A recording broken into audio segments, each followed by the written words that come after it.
Audio Jungle.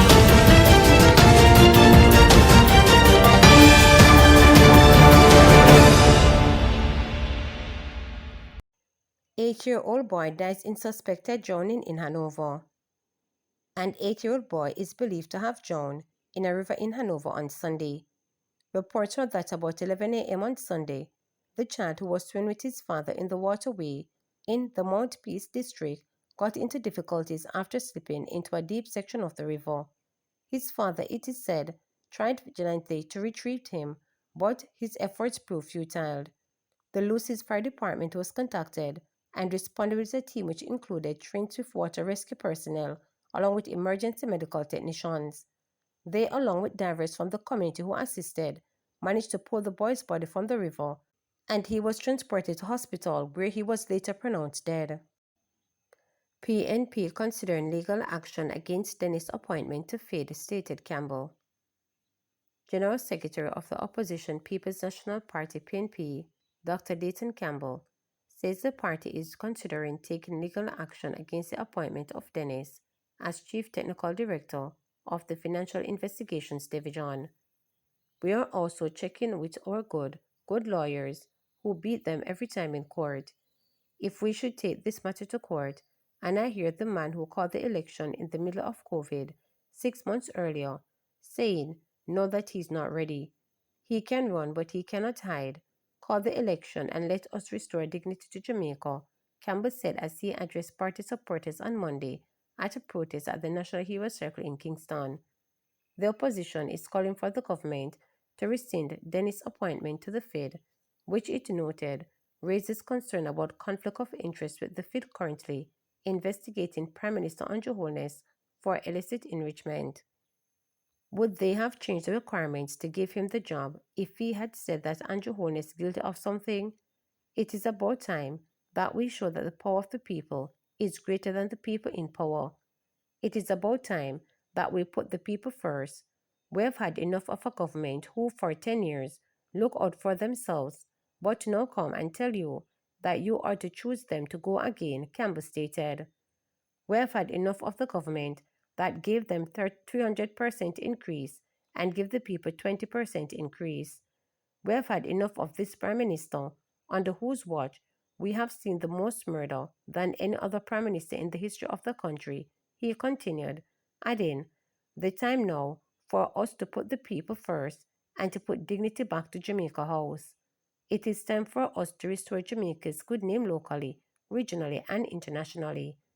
Campbell's sentiments were also echoed by a party supporter who argued that Dennis's previous utterances regarding the FID investigation make him an unfit candidate for the role. I might have my colors, but I am not here for the party. I am here as a Jamaican supporting our Jamaicans because that man, Mr. Dennis, is not fit for that position. Not after I saw and listened when the Integrity Commission spoke out about Andrew and his declaration, and he was one of the persons that said Andrew didn't do anything wrong, so why he should get that position now? He is not fit for the position. It's a conflict of interest, she stated. I am asking the Prime Minister to let him resign. It cannot go on like this. It is time for us to take a stand in Jamaica. Too much corruption, she continued. Meanwhile, Dennis Daly, Member of Parliament for St. Catherine Eastern, questioned Dennis' qualification for the role. We're here protesting based on the principles. We can't. Everything, when things go to us, we move rules and regulations to suit ourselves. This is blatant corruption. You're not qualified for the job, don't take it. I am disappointed with Dennis, and I'm appealing to him. Don't let them use him as a scapegoat because he knows in his heart what he's qualified to do, she stated. He knows he is qualified, but for what? And he has already done damage to himself in the sense that he went out and almost tried the situation in terms of what the Integrity Commission is asking the Prime Minister to do. So if you know all of that, recluse yourself, even for now, until everything is settled. But he should not take up the offer, she stated. Former President of the PNP, Dr. Peter Phillips, who was also present at Monday's protest, said the appointment of Dens to the Fed cannot be allowed to stand, arguing that it will destroy the financial standing of the country. The appointment of the minister to the position of Chief Technical Director into the Financial Investigations Division cannot be allowed to stand. We are going to protest today, and if it takes a week, a month, or a year, we will not let it stop. We don't have any personal feelings against Dennis. He's not qualified to do the job. More than that, he has compromised himself, Dr. Phillips argued. We have never in the history of Jamaica a prime minister whose financial account cannot be certified by the Integrity Commission. They have referred it to the Integrity Commission and to the Fed, and before the referral takes place, he himself proceeded to defend and clear the Prime Minister of Jamaica. He does not have the right to be the technical director of the Financial Investigations Division, he added.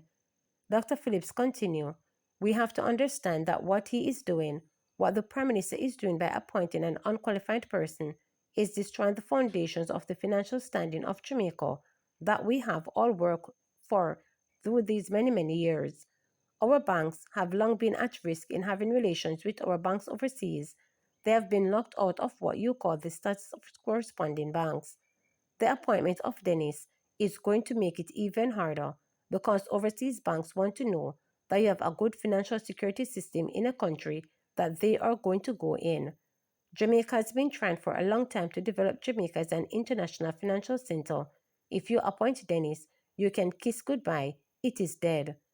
Dr. Phillips, who is often credited with kickstarting Jamaica's economy reform while he was finance minister, added that this move will only make the economic growth in Jamaica more challenging and weaken the country's financial integrity. The Prime Minister said he is carrying Jamaica back to days political intimidation and conflict that we have struggled hard as a country to leave. It seems as if it is a long-standing plan. That's why they want to get rid of political ombudsman. That's why they want to change the requirements of the Fed. That's why they want to have we in the DPP's office.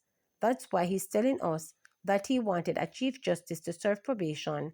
It is not the time for us to treat these matters lightly. This is the time for every good-thinking Jamaican to stand up and be counted so we can have a country that we can be proud of, he added.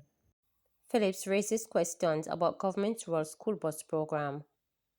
Opposition spokesman and transport Michael Phillips has raised questions about the government's rural bus service, which is currently being rolled out in selected parishes. We on this side have long championed the introduction of rural school bus services. I proposed such a program in a previous sectoral debate, Phillips said during his recent contribution to the 2025-2026 sectoral debates in the House of Representatives. He said that while the state-owned Jamaican Urban Transit Company has begun rolling out rural school buses, serious questions remain, including what are the age and mileage of the used school buses? Where will they be parked and maintained daily? How will they be fueled? What arrangements have been put in place?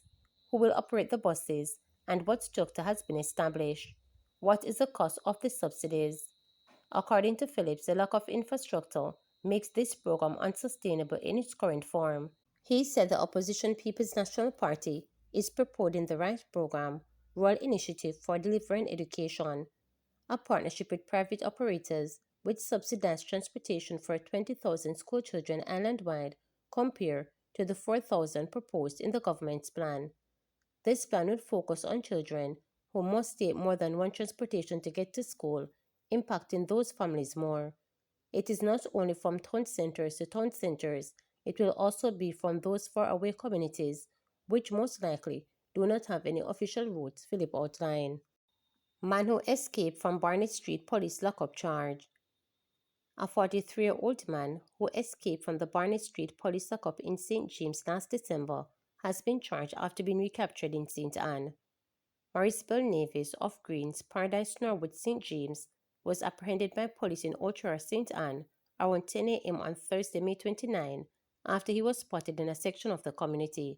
He was subsequently transferred to St. James, where he was formally charged with escaping custody on Saturday, May 31, following the execution of a warrant. His court date is currently being finalized. Bell Nevis was one of 5 men who escaped from the Barnett Street police lockup on Saturday, December 14, 2024. Since the escape, 3 of the fugitives were fatally shot during armed confrontations with police in St. James and Trelawney between December 2024 and April 2025.